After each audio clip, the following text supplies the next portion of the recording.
A 14 years prison sentence is something that would shock everybody. Did it shock you? Did you regret what you did? Did you try to get somehow out? I mean, were you never tempted, like, by becoming a grass or something? No, absolutely not. To answer your last question first, no, never in a million years, and no regret whatsoever for trying to make the world a better place for other beings. I would never regret that. Never in a million years.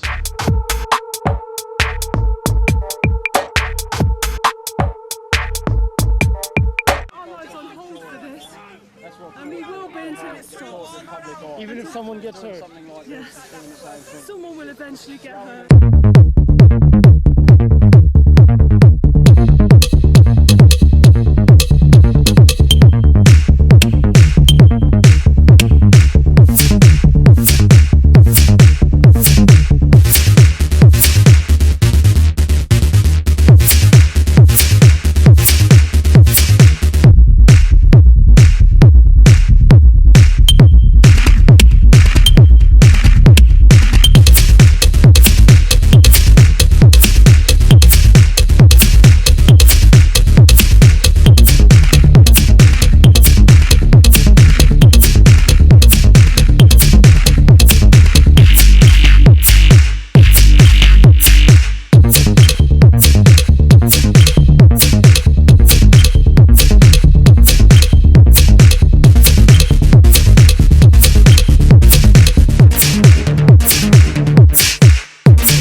Looking at the English movement, it seems that hunt sabbing was one of the primary sources of this energy, where it drew lots of people in and started really the movement going. It was also hunt sabbing that you were involved in. What sort of activity is that, and what was the aim of it? Well, one of the things I discovered when I went out looking to learn more about animal exploitation, I met some hunt saboteurs who were campaigning on the streets to make people aware of what's happening in the hunting field. And I went out on a hunt with those people, and I discovered their tactics were so effective. They were using hunting horns to copy what the huntsman was doing, but to take the pack away from the hunted animal rather than onto the hunted animal, which is what the huntsman was doing. These are such fantastic non-violent tactics that really inspired me and got me to see that direct action can work to save lives. In your book, you described that you also liberated animals from vivisection labs, or from vivisection lab animal breeders. Often the question arises, do these people just drop them into the woods and let them run around free, or what happens with those animals? Well, an awful lot of work, an awful lot of energy and an awful lot of expense is put into finding good homes for animals that have been taken out of places where they're kept in cruel conditions. So that there's never... Wild animals would be released back into the wild if they're in a fur farm, for example, but all laboratory animals are always found good, caring, loving homes, and an immense amount of work is put into that to ensuring that they are looked after for the rest of their lives. You, in 1991, eventually you were arrested. How come, and what was the things you were charged with? Well, I was just doing too much, really. I wanted to change the world overnight, as I know a lot of people who discover animal exploitation do. So I was out every night trying to do something to make a difference, and ultimately I was arrested. First of all, I was arrested for sabotaging lorries in a slaughterhouse, where they were bringing the animals into the slaughterhouse to be killed. I caused damage to those vehicles, and I was eventually sent to prison for that, and a number of other offences, which were all property related. You got an amazing 14 years prison sentence, and that was by far the largest prison sentence by then for an animal rights activist.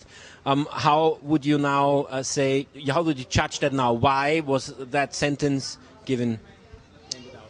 Well, I became a victim of my own success, and because of the success of the movement, we started to make big inroads into these big areas of animal exploitation. We were making a difference, and the authorities decided to clamp down and make a difference to stop us doing what we were doing. And I actually took this 14-year prison sentence as something of a compliment. You know, my actions were effective, and therefore I was being punished for it. So, amazing. I don't know if that's how I would describe the prison sentence, but it was outrageous, certainly. And people who harm life, animal life and human life, don't get sentences anything like that. So, as I say, for me it was a compliment. How did you cope with the prison? Well, I had an immense amount of support from decent people across the world who helped me get better food in prison, kept me supplied with all the bits and pieces I needed, wrote to me every day of the year. And I used to think to myself, well, I'm in prison, I'm going to get out in a few years, but the animals that I've tried to help are never going to get out. Their suffering is incredible, and it's unimaginable. So my suffering I put into a different category to that. That's partly how I dealt with it, by remembering the suffering of other animals that I tried to help and what they were going through. You were, or the charges against you were, according to your book, part of a large conspiracy trial. They were trying to pull in lots of different people and make a huge trial against many animal rights activists. During their trial, you, as the main charged person, were actually not present because you were on the run. Did that change something for the trial and for those people? It did, yeah. I mean, that wasn't my initial plan. I just wanted to be out of the cage they'd locked me in, but because this trial had been created around me, once I wasn't there no longer, it fell apart, and most of those other people didn't even go to prison. The whole trial collapsed, so there was a big knock-on effect to my finding a way out of the prison cell, and it meant that other people weren't going to be locked up, other people who'd simply tried to make the world a better place as I tried to do. Reading your book to that point, some people might ask themselves the question, you had a 14 years prison sentence, you then had 2 very successful campaigns that were very legal. Why did you then suddenly do something like this lab raid again that brought you into prison? Well, there are only certain campaigns that would be successful, and there was only one way we could achieve what we wanted to at this laboratory where the Botox was being tested. We tried various other tactics, and the only thing that was left to me was to break in to recover the evidence that we knew was in there. You can't always do that, but at this particular lab we managed to find access. It wasn't as secure as most of them are, and we knew where the paperwork was that we needed, which we couldn't have got any other way. Our MPs, our politicians were telling us that there was no cosmetic testing in the UK. The lab were denying that they were testing cosmetics on animals. The police weren't interested. The official animal welfare organisations weren't interested. So all that was left to us was to break in. There's a big clampdown on activism now in England. The powers that be react now to this very successful movement and actually prosecute people for very harmless, really, and legal activity. Did you expect this kind of reaction, and what is the way forward, do you think? Well, I think we've had to accept it because we've seen throughout history that this is the reaction when campaigns for liberation struggles are successful. But it's come very quickly. It's a very young movement, and the aggression from the authorities now is quite stunning. The anger towards peaceful protesters is quite disturbing. And ultimately, I think what it's going to do is drive more and more peaceful protesters to more covert activities, if you like, and into the arms of the Animal Liberation Front. And for me, that's probably a good thing, because those actions are often the most successful. There are campaigns like this happening in other countries now, all across the world, in Russia and China, all across North America. People are waking up to the horrible things that we're doing to other animals and to this planet. And I am very confident about the future when I meet so many brilliant people, as I've met tonight. Lots of animal rights activists will look to you for advice. You have a very long experience, and if it's 1982, it's 25 years of animal rights activism. What would be the thing you would tell a new activist to do? What is the primary thing, what they should look for, or how they should be active?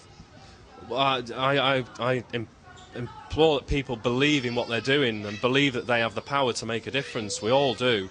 It doesn't take a massive movement to make a big difference. Small numbers of people throughout history have made an immense amount of change just from believing in what they're doing. And it's not difficult, it is about belief, it really is. And seeing that there are other people of a like mind doing exactly what they're doing and bringing about big changes in the way we treat other animals on this planet. Okay, thank you for that interview. My pleasure, thank you.